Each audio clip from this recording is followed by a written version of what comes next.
Alrighty, yo, what is going on, everybody? It's your boy, Mr. DDG94 here, back with another reaction video. Today we're going to react to Cosgrove. This is the basketball player who vanished without a trace. I believe this would, if there was any basketball player who vanished without a trace, I believe this would be between the one guy who played for the Bulls back in the 90s and went missing in the boat, or this is Lorenz. Or this is Lorenz Wright. One of the two. Or this may be somebody else we never heard of before. Let's find out though. I'm willing to bet that when you first read the title of this video, your brain automatically thought of Brian Williams, aka Bison Dele. While that's certainly a tragic story that definitely deserves attention, plenty of people already beat me to it. But not too many people have talked about the other basketball player that disappeared. Well, at least not to the extent of Dele. So without further ado, here's the story of Rico Harris, the player who mysteriously vanished into thin air. Okay. We got a new one. I ain't heard of this guy.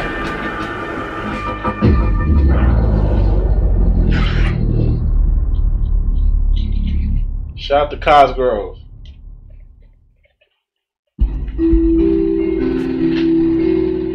Rico Harris was born on May 19th, 1977. His father, Henry Harris, was a former star for Idaho State in the mid-1970s, who went on to play semi-professionally in Los Angeles afterwards, where he eventually met Rico's mother, Margaret. Margaret said that she always felt her son Rico was born to play basketball. In high school, Rico was 6'9", which made him an immediate sensation on the basketball court. His production at Temple City High School drew many college scouts. One of his coaches recalled other teams would double and triple team him. You could just watch him for a couple plays and see the player he could be. Harris would try to emulate Magic Johnson's style of play, going on to average 28 points per game his senior year, and was recognized as one of the best high school players in the western United States, along with Chauncey Billups, Paul Pierce, and Jason Terry. The head coach of UCLA at the time attempted to recruit Harris. However, Harris did not do well on the SAT, forcing UCLA to withdraw its scholarship offer. Harris went to Arizona State under Proposition 48, which limited him to taking classes during his freshman year in order to regain his eligibility. In March 1996, he was arrested on a charge of unlawful imprisonment along with two teammates, after two women said the players had forced them to perform sex acts against their will. The charges were dropped after investigators uncovered inconsistencies in the women's stories, but the university asked Harris to sit out another year nonetheless. Instead, Harris returned to California and enrolled in Los Angeles City College, which is a 2-year junior college. Rico was the team's biggest star. As one teammate recalled, he could do it all. He was Lamar Odom before Lamar Odom. NBA scouts began attending games as they believed he had NBA level potential. He was named the MVP of the state community college tournament and led his team to the state championship. Rico ultimately returned to Los Angeles City College for his second season, but this time around could not replicate the same success, as he became less focused and began partying and drinking heavily. At one point, he was suspended for 6 games because he was described as a disruptive influence. Nevertheless, many other colleges were still interested in him, but he decided to declare for the 1998 NBA draft instead. He was invited to a pre-draft camp in Chicago, but for some reason did not take the opportunity and withdrew from the draft altogether. He was really close to going to the University of Rhode Island, but came to the conclusion that he did not want to move that far away. So he ended up playing for Cal State Northridge instead, as it was closer to his family. But the people around him told him that he was severely compromising his chances of signing with an NBA team by playing for such a small school in a less competitive conference. And ultimately, they were right, as NBA scouts were no longer interested in him, mainly because he wasn't performing like he used to. After that season, Harris would never play college basketball again.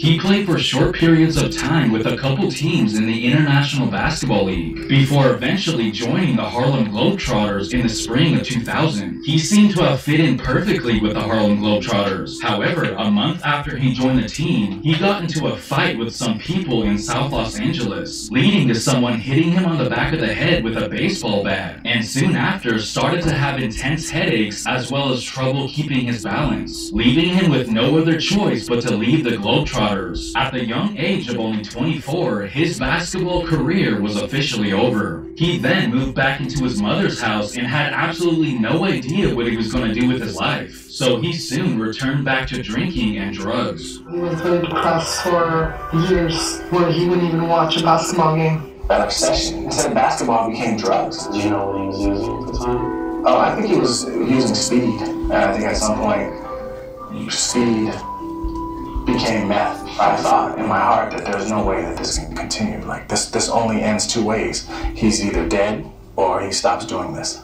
He was arrested over 100 times, most commonly for public intoxication. It wasn't until 2007, shortly after he turned 30, when he finally decided to change his life. He got a job working as a security guard in nearby Bell. Then, at a party, he met Jennifer Song, who just so happened to be visiting from Seattle. The two soon became romantically involved, and by 2014, things got really serious between them, as they were planning on getting married. Harris moved in with Jennifer in Seattle with the intention of relocating there permanently. He was able to land a job interview for a position as a property appraiser, but before his job interview, he wanted to visit his mother and brother one more time in Southern California. One of his friends who spoke with him on the phone during the drive said he seemed to have his head together. On October 9th, 2014, his visit with his family was very brief, deciding to make his way back to Seattle shortly after midnight, as his job interview was scheduled for the next day in Seattle. Records show that he stopped just outside of Sacramento to get gas. At 10:45 a.m. on October 10th, 2014, he called his girlfriend Jennifer and left a message saying that he was going up into the mountains to rest. He said that he's gonna go towards the mountains and just kind of unwind. I remember saying to him, like, no, that doesn't have cell phone service, don't go over there. When Harris failed to return to Seattle when he was expected to, his girlfriend called his mother. At first, they decided to wait and see if he would return on his own. But by October 14th, which was several days after he was supposed to have a job interview, they realized that something was wrong and reported him missing to the police. Developing news We got tonight. Omar Harris, a former Harlem Globetrotter, Vanished while on a road trip to Seattle. Harris remains They are hoping unaccounted that for. anyone with information calls police.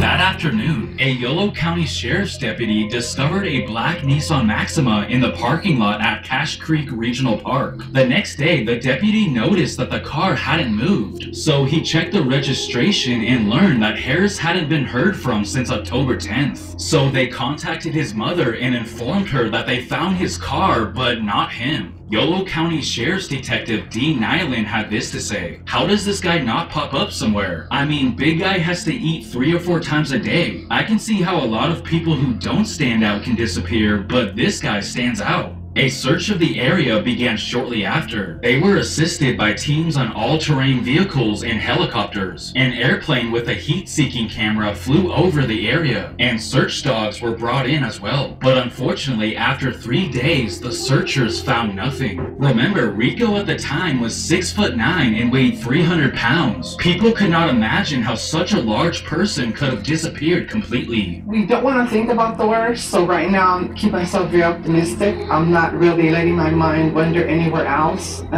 It's an ongoing investigation, so I'm very hopeful. I feel that confident that we're going to find him, you know, that he's going to come through wherever he is. You know, I have to believe that. You know, I have that kind of faith that, you know, we're going to find him. When Rico's description was released to the area, a few sightings were reported. One person reported to have seen a man fitting his description walking along the road, while another person believed he had seen him sitting on a guardrail overlooking the creek near the parking lot. About a week after his disappearance, a trail of fresh foot impressions consistent with Rico's shoe size were found leading from the parking lot to the creek. Investigators were also able to find Harris's backpack, and inside was his phone. The phone contained some selfies that he took of himself around the creek, and there were also some videos that were timestamped the night of October 10th, in which he appeared to be just fine, which gave his family a sliver of hope that Rico was possibly still alive. But as time went on, that hope began to fade away, as Rico Harris is still currently missing after almost 10 years. Here's what his mother has to say, quote, "This is a pain that's deep, that goes down to your core," she said, wiping away tears that keep coming. "It's like you're on a merry-go-round and can't get off. Nothing is going to quiet the pain. Nothing is going to make it go away. He could be alive. Maybe he's not. I don't know what the truth is. I don't know. People don't just vanish. I am not giving up on finding my son." Damn. Well, all we can do is hope and pray that he's still here. You know? Hopefully he can be found. Hopefully he's okay. But if not, then you just don't hope that that type of stuff starts to happen. But yeah, man, that's pretty sad. That's a pretty sad story, man.